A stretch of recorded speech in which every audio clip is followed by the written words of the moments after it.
Tiga kapal Filipina berbendera Indonesia yang mengangkut ratusan kilogram ikan tuna ditangkap kapal pengawas kelautan dan perikanan Hiu 15 PSDKP Tahuna.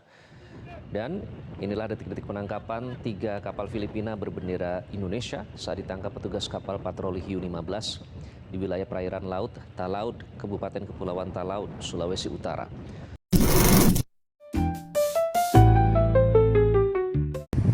Assalamualaikum warahmatullahi wabarakatuh. Selamat siang pemirsa di rumah.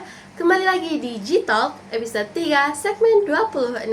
Nah, di segmen kali ini kita lumayan berbeda nih daripada segmen sebelumnya. Karena di segmen sebelumnya kan kita berada di studio nih. Nah, sekarang kita di rumah aja. Nah, topik yang akan kita bahas kali ini yaitu masuknya dua kapal asing di perairan Indonesia. Dan di sini juga saya sudah bersama dua narasumber saya, ada Mbak Nana dan juga ada Mbak Iren. Boleh diperkenalkan nggak sama teman-teman di rumah? Halo teman-teman G-Talk, perkenalkan nama aku Iren Anatria. Aku mahasiswa aktif semester 6 Fakultas Hukum Universitas Lambung Mangkurat. Ya, halo pemirsa yang ada di rumah. Perkenalkan, saya Nana, warga lokal dari Kabupaten Kepulauan Talaud, Provinsi Sulawesi Utara. Nah, dengar-dengar nih Mbak Nana, kemarin katanya di daerahnya ada kapal asing masuk ya. Itu gimana ya ceritanya? Boleh diceritain nggak sama teman-teman di rumah gimana? Bener banget, boleh banget nih. Jadi kan kemarin ya, di kabupaten saya di Kabupaten Kepulauan Talaud kemarin itu petugas dari Stasiun Pengawasan Sumber Daya Kelautan dan Perikanan itu datang buat mengamankan dua kapal ikan yang asalnya itu dari Filipina. Mereka itu melakukan pencurian ikan ilegal di perairan teritorial Kabupaten Kepulauan Talaud. Nah, setelah diamankan, lalu mereka diperiksa, ternyata kedua kapal dari Filipina ini tidak memiliki dokumen perizinan apapun dari pemerintah Indonesia untuk melakukan penangkapan ikan tersebut. Nah, jadi petugas kemarin kan langsung mengamankan dua kapal nih, beserta juga satu nahkoda dan 7 awak yang semuanya itu berkeluarga negaraan Filipina. Nah, akibat dari aktivitas penangkapan dan pengangkutan ikan oleh kedua kapal tersebut, negara mengalami kerugian sepanjang tahun 2024 diperkirakan mencapai sekitar 450 juta.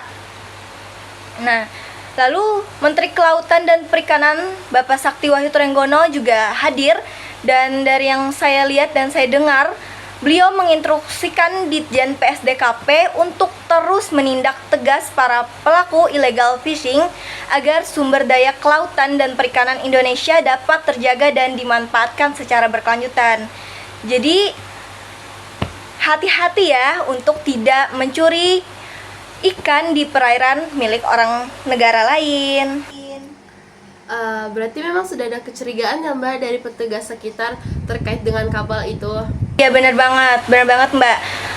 Mereka itu kayaknya sudah dari lama dan baru diketahui sekarang oleh petugas Stasiun Pengawasan Sumber Daya Kelautan dan Perikanan.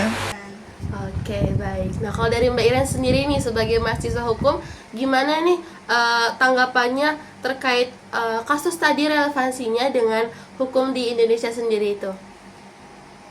Baik Mbak Juju, terima kasih. Kalau menurut saya nih, kasus tersebut itu masuk ke dalam tindak pidana. Kenapa begitu? Karena di hukum pidana ada yang namanya asas teritorial nih Mbak Juju.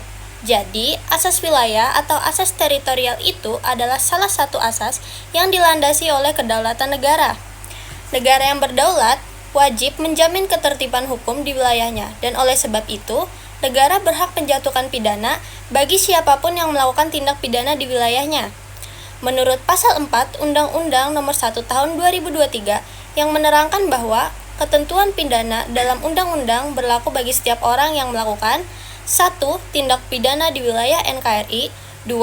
Tindak pidana di kapal negara Indonesia, seperti kasus yang Mbak Nana jelaskan tadi ya nih, atau di pesawat udara Indonesia, dan yang ketiga, tindak pidana di bidang teknologi informasi atau tindak pidana lainnya yang akibatnya dialami atau terjadi di wilayah NKRI atau di kapal Indonesia dan di pesawat udara Indonesia.